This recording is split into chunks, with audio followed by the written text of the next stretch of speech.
எங்க ஒரு பணக்கார வீட்டு பையன் அவங்க கிட்ட இருக்க பண திமிரு மூலமா எல்லாருமே ரொம்ப சீப்பா நடத்துறான். ஒரு நாள் பஸ்ல போயிட்டு இருக்கும்போது பொண்ணுங்க கிட்ட போயிட்டு வேணும்னே தப்பா நடந்துக்கிறான். அப்ப அந்த பொண்ணோட ஃப்ரெண்டு முன்னாடி வந்துட்டு பட்ட பகல்ல என்ன பண்றீங்க நீங்க, போலீஸ்ல கம்ப்ளைண்ட் பண்ணிடுவேன், ஒழுங்கா சீட் இருக்குல போய் உட்காருங்கன்னு சொல்லிட்டு திட்டுறா. ஐயோ பாரா பாப்பா கோவமாவுது, நீ அவளை விட ரொம்ப அழகா இருக்குன்னு சொல்லிட்டு தொட வரானுங்க. கையை தட்டி விட்டுட்டு போலான்னு சொல்லி பார்த்தா நாலா பக்கமும் வந்து மடக்கி கையை பிடிச்சி இழுக்கிறானுங்க. பஸ்ல இருக்கிறவங்க இதெல்லாம் பார்த்துட்டு பயங்கரமா இவங்களை திட்டுறாங்க.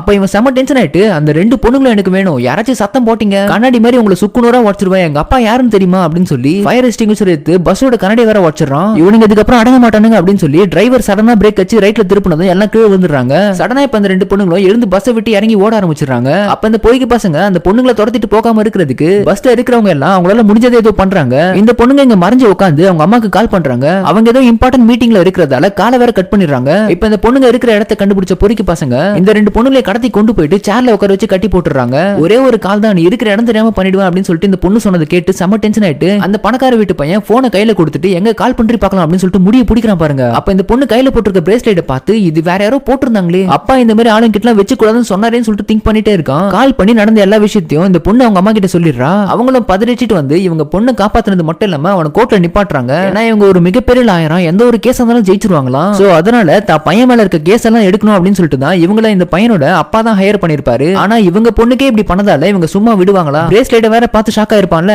அது இவங்களும் இதே போல போட்டிருப்பாங்க, அவங்க பொண்ணுகளுக்கும் அதே டிசைன்ல வாங்கி கொடுத்திருப்பாங்க. சோ அதை பார்த்தாச்சும் இவன் அமைதியா இருந்திருக்கணும். எல்லாம் பண்ணதால இப்ப கோர்ட்ல 20 வருஷம் ஜெயில் தண்டனை கொடுத்துறாங்க.